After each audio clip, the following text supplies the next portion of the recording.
Skip Bayless, stop the presses. Buckle up, Skip.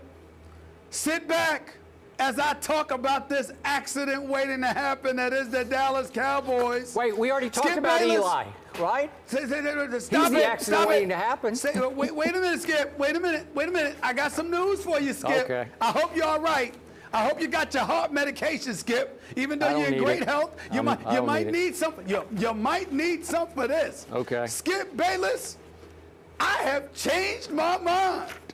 I'm picking the Cowboys to win this game, Skip. I'm picking the Cowboys to win this game.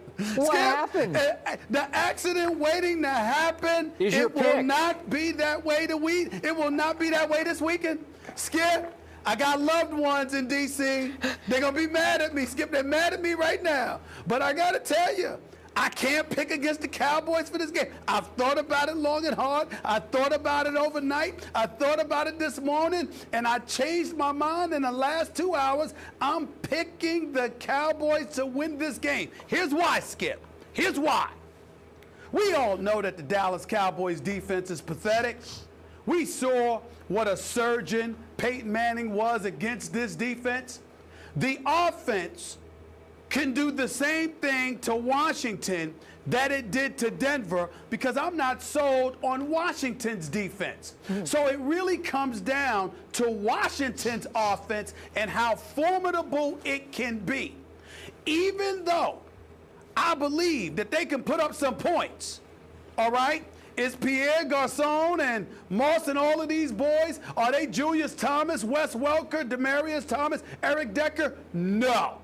Alfred Morris, he can run the football, he can play, I get all of that. But does he make up or offset the kind of weapons that the Dallas Cowboys had to deal with last week against Denver? No. And then last but not least, can RG3 be Peyton Manning? Nope, can't do it, Skip. Not yet, not yet. He doesn't want to run. Doesn't want to run the read option. Obviously, he's formidable, but not the same RG3, even though he might surprise us, because they did have a bye week last week, and as a result, he might have got some treatment, might be feeling even better, and might be looking to run even more. But Skip, more than anything, they beat the Cowboys twice last year. A third time in a row? Skip, I'm not so sure. I'm not so sure. Had Dallas won one of those games last year or won last week against Denver, I'd have gave Washington a better chance. But because they had the 2 losses against Washington last year, combined with the fact that they lost last week to Denver, I cannot imagine that offense is going to all of a sudden fold like a cheap tent against that paper defense known as the Washington Redskins. I'm rolling with the Big D, the boys in Big D. Dallas 31, Redskins 27. Cassidy can attest to this.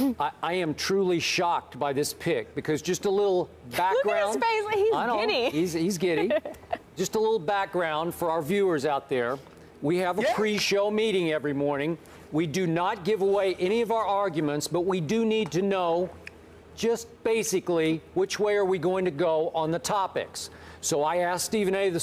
early this morning, what was it, about 7:45? Which way you you ain't going? got to give him the time. Well, you weren't awake yet, but it was okay. And right out of the box, you said, I got to go with Washington, just for the record. Yeah. And I shrugged and said, well, for those who think we trick up these debates, I said, well, we're just going to agree on this one, because I'm definitely going to stick with my preseason pick to win the NFC East, the Washington Redskins. Now, you know that you have switched to a team that you did say a couple of weeks ago would make the playoffs, your Dallas Cowboys. And I will also remind our viewers, you're on the right side of this one, because Dallas is favored at home by 5.5 over the so far woeful Washington Redskins. So I'm the one out on the limb once again with this pick. I'm going to stick with the Redskins. My gut feeling is there's no way the Redskins can be this bad as we've seen them be to this point, and there's no way that the Cowboys are that good, because the harder I look at what Dallas has done so far, the less I see. So, big picture, I'm going to say this is the game coming off the bye week that is liftoff for RG3 and company. And I believe that Romo and company, instead of lifting off, will be let down by what happened in 51-48 when Tony Romo played sensationally, then obviously threw away the entire effort with one late pass. Ball game. Thank you very much. See you later, Peyton Manning.